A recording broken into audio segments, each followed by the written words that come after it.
Assalamualaikum warahmatullahi wabarakatuh. Apa kabar sahabat-sahabat malnutrisi semua? Jumpa lagi dalam episode ke-19 dari After Sahur. Ini rangkaian podcast khusus bulan Ramadan 1441 Hijriah. Dan kita masih membicarakan hal-hal seputar Ramadan. Tujuannya untuk menambah kualitas ibadah Ramadan kita bersama. Nah teman-teman, saya rasa pada titik ini teman-teman bisa atau sudah menyadari ya bahwa kita ini beragama sesuai dengan tingkat intelektualitas kita, ya. Jadi agama kita ini bisa dipraktikkan oleh siapa saja, mulai dari yang pikirannya paling sederhana, ya, dari yang sekedar melaksanakan saja, ya, atau sampai yang memikirkan memikirkan segala sesuatunya secara filosofis sampai mendalam, gitu ya. Nah, kita bisa pada tataran hanya sekedar melakukannya saja. Ya, dan banyak orang dalam posisi itu. Ya, atau mungkin mungkin anak-anak masih dalam proses belajar ya, atau mu'alaf yang baru masuk Islam kemarin sore, ya. Ya, jangan tanya kepada mereka hikmahnya sholat, ya. Mereka masih berjibaku tentang bagaimana cara sholat, ya. Bacaan sholat, gerakan sholat, mereka masih berjibaku untuk melakukan hal itu, belum terbiasa. Sama seperti anak-anak kita, adik-adik kita juga gitu. Mereka sedang belajar bagaimana teknis melaksanakannya, ya. Tentu saja bukan berarti teknis itu nggak penting, ya. Kadang-kadang ada orang yang berpikiran seolah-olah, oh yang penting hati saya selalu ingat Allah, ya. Nggak penting sholatnya, gitu ya. Padahal kalau ingat Allah ya waktu sholat ya dia harus sholat. Ya justru disitulah terukur siapa yang benar-benar ingat sama Allah. Ya kalau ingat sama Allah maka waktunya sholat dia harus beranjak dari tempat dia dan harus melaksanakan sholat. Ya, ya kita nggak bisa mengatakan ada orang yang selalu ingat Allah jadi nggak perlu sholat lagi. Nah Rasulullah SAW itu gimana lagi ya? Rasulullah SAW itu kurang ingat gimana sama Allah gitu ya. Selalu ingat, lisannya selalu basah dengan zikir. Tapi apapun yang terjadi ya beliau juga setiap waktu sholat ya beliau berangkat untuk sholat, ya. Tidak ada keistimewaan, ya. Bahkan kalau kita pikir-pikir justru semakin tinggi level seseorang maka bukan keistimewaan dalam arti pengurangan yang didapat, justru yang ada adalah penambahan, ya.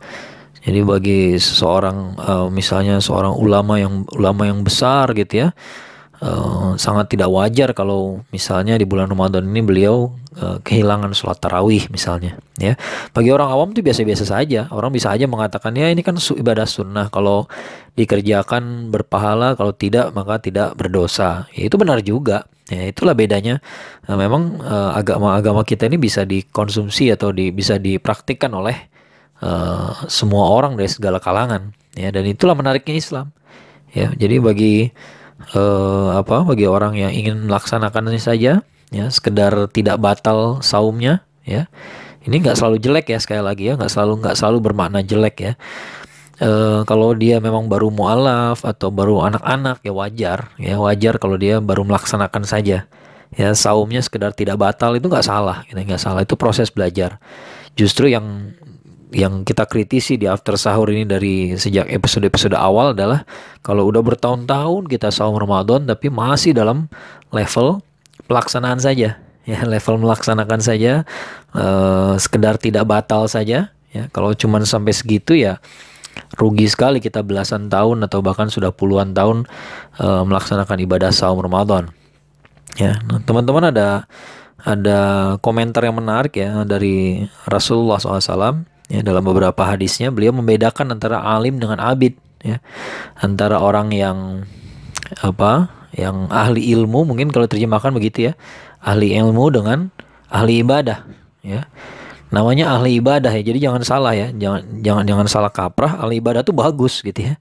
Ya kadang-kadang orang mengatakan oh kalau gitu lebih penting ilmu daripada ibadah, enggak juga, ya. Tapi ahli ibadah itu juga nggak jelek gitu ya. Itu bukan sesuatu yang hina gitu ya. Ahli ibadah kan bagus ya, artinya dia ahli dalam masalah ibadah, dia punya komitmen yang kuat, dia sangat konsisten dalam beribadah, itu kan bagus ya. Nggak ada yang jelek dari situ, ya. Tapi ahli ibadah itu sebagus-bagusnya ahli ibadah ternyata masih ada lebih bagus lagi, Ya, siapa? Yaitu ahli ilmu. Ahli ilmu ini dia tahu apa yang dia kerjakan, dia tahu hikmahnya apa, tujuannya apa, ya maka dia bisa menggali sebanyak mungkin manfaat dari situ, ya. Nah, kita kalau ahli ibadah, kita saum Ramadan, semuanya kita kerjakan ya dengan baik, tidak pernah batal, itu kan bagus juga, ya. Itu nggak jelek, gitu ya. Itu nggak jelek, ya. Tapi kalau kita hanya melaksanakan saja, amat sayang sekali. Ya, kalau kita misalnya mengartikan atau seperti pada episode sebelumnya ya, la'allakum tattaqun ya. Kemudian kita artikan, oh ini bertakwa kepada Allah berarti apa? Berarti begitu azan berkumandang kita langsung berangkat. Kenapa?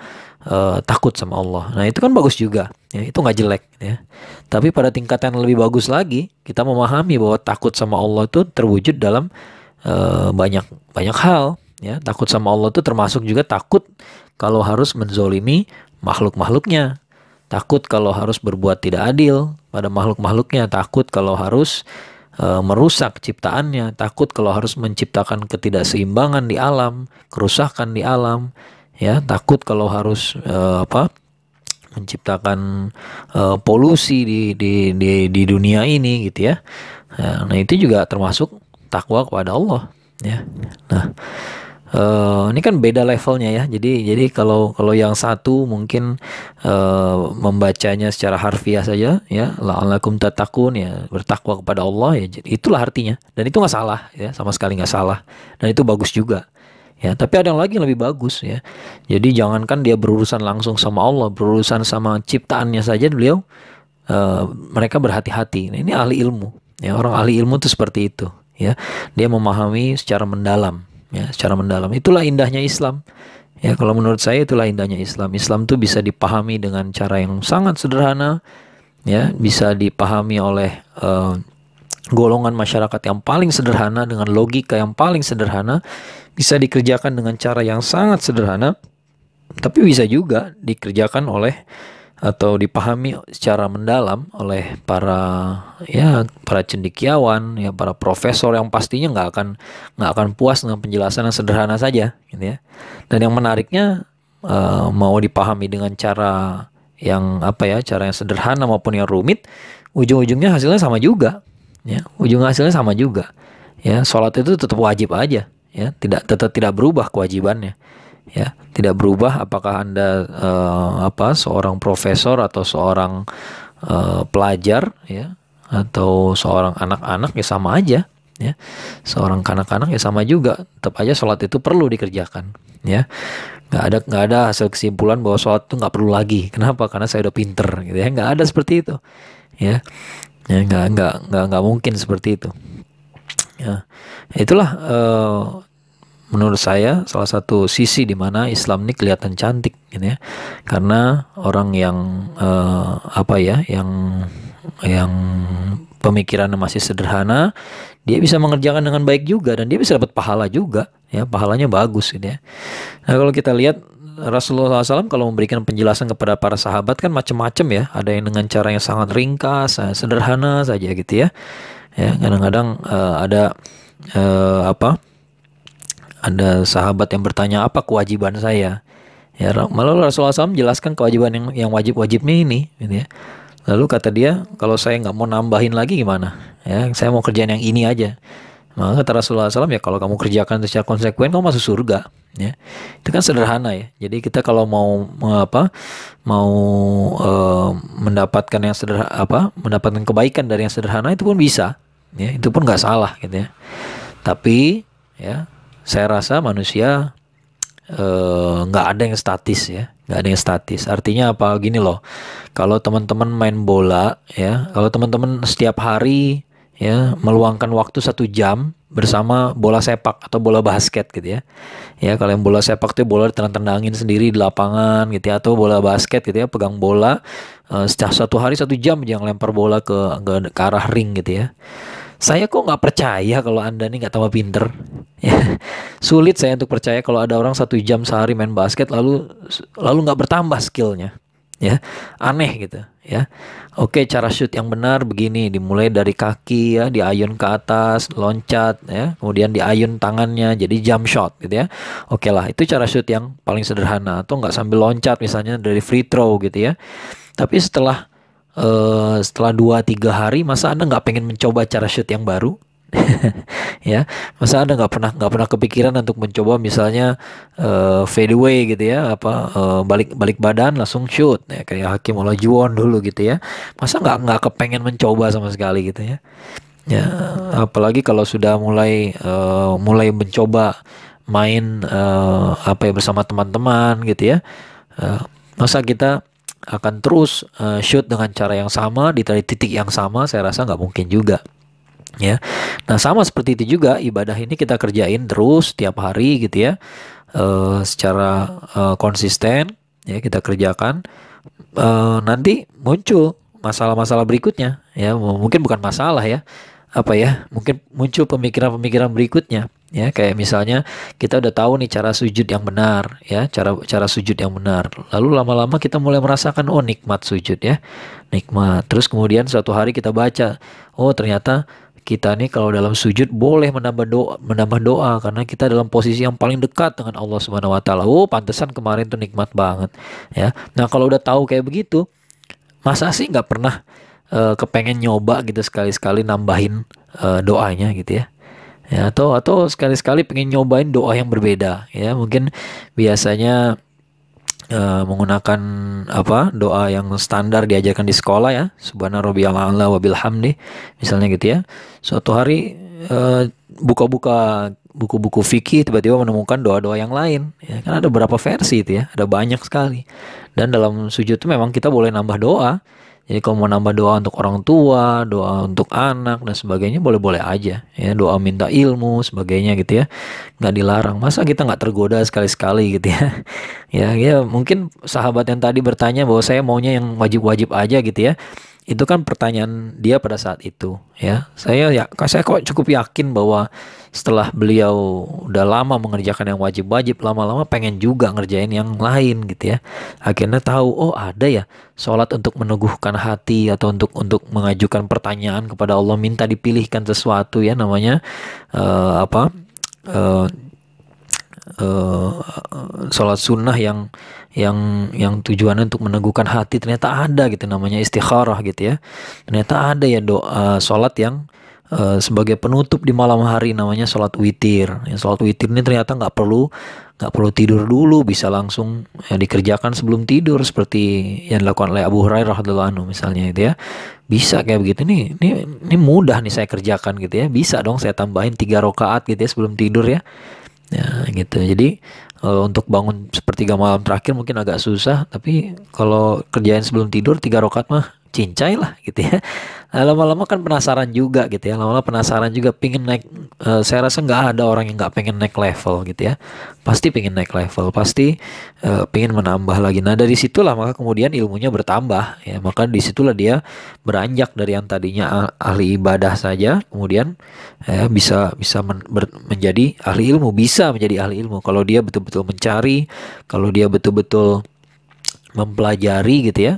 Ya pasti dia juga penasaran, ini yang saya baca apa sih ya ketika sujud gitu ya, kenapa bacaannya kayak begini, kenapa ketika i'tidal bacaannya seperti ini ya. Manusia tuh pasti punya rasa penasaran seperti itu, dan rasa penasaran itulah yang bikin dia mencari tahu, dan akhirnya dia tahu beneran ya, akhirnya dia benar-benar tahu ya, bukan hanya tahu variasi bacaan tapi juga mengerti filosofinya. Nah kalau udah kayak gitu jadi ahli ilmu deh. Namanya ahli ilmu, bacaannya pendek tapi pemaknaannya mendalam ya. Saya misalnya ngasih contoh ketika Rasulullah SAW ketika turun surat An-Nasr ya, idza jaa nasrullahi wal fath ya, wa ra'aitan nasa yadkhuluna fi dinillahi afwaja fasabbih bihamdi rabbika wastaghfir innahu kana tawwaba. Itu kan ayat-ayat yang menggembirakan ya, itu ayat-ayat tentang kemenangan ya, bahwa kemenangan itu udah bentar lagi datang gitu, dan manusia akan berbondong-bondong masuk Islam. Itu kan kurang bahagia apalagi beritanya gitu ya. Tapi ternyata ada beberapa sahabat ya yang ternyata malah menangis ya setelah mendengar ayat tersebut. Kenapa? Karena mereka tahu kalau udah menang, kalau udah selesai, maka tugas Rasulullah SAW udah selesai. Maka nggak lama lagi Rasulullah SAW akan dipanggil oleh pemiliknya, oleh Allah Subhanahu wa taala ya. Nah itu kan bedanya gitu ya. Kalau ahli ilmu tuh baru baca satu kalimat aja tuh masuknya tuh ke hatinya tuh dalam sekali gitu ya. Sementara ahli ibadah bacaannya benar, nggak salah, berpahala nggak? Berpahala jelas ya, berpahala ya. Pahala baca Quran gimana sih ya, kayak Rasulullah SAW jelaskan, tiap tiap kata dapat 10 kebaikan ya. Sementara alif lam mim itu dihitungnya 3. Alif lam mim 3 dihitungnya ya, kali 10. Nah itu minimal ya. Kalau bacaannya makin bagus, pemaknaannya makin bagus, nambah lagi. Tapi ahli ilmu baca satu kalimat ya, surat-surat yang pendek barangkali, tapi mendalam sekali bekasnya pada jiwanya. Itu bedanya ahli ilmu dengan ahli ibadah ya. Tapi sekali lagi jangan salah kaprah ya, namanya ahli ibadah itu juga bagus ya, bukan jelek gitu ya, bukan hina gitu ya. Makanya kita nggak bisa ngeledekin orang gitu ya, kayak orang-orang liberal kan suka gitu ya, ini orang suka nungging-nungging sholat ya, cuma segitu doang makomnya lah. Itu orang sholat ya begitu gitu ya. Ya jangan bilang sholatnya masih nungging-nungging ya. Namanya sholat, ruku ya posisinya seperti itu, sujud seperti itu ya. Jadi orang yang sholat tuh gak jelek gitu ya. Tapi ada lagi yang lebih bagus, yaitu yang banyak ilmu, yang ilmunya mendalam. Jadi dia melaksanakan ibadah yang sama, tapi pemaknaannya bisa mendalam. Nah inilah yang kita harapkan dalam diskusi-diskusi kita tentang Ramadan.